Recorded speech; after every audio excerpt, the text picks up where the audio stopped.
This is a Marriage Minute. I want you to get this philosophy in your life, okay? And here it is. This is the philosophy. You can't buy a person's love, okay? You can't buy a person's love. And what I specifically mean is that so often we think, oh, we've got to buy all of these gifts for these people. We've got to shower them with presents. We've got to spend a lot of money on them. And in the end, you will not be able to buy their love, okay?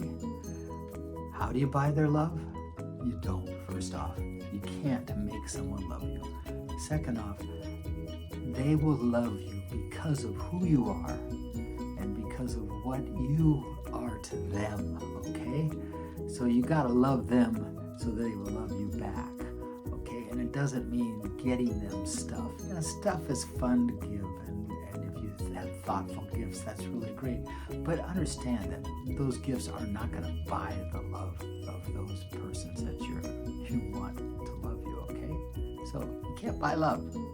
So don't worry about it too much. God bless. Thanks for watching.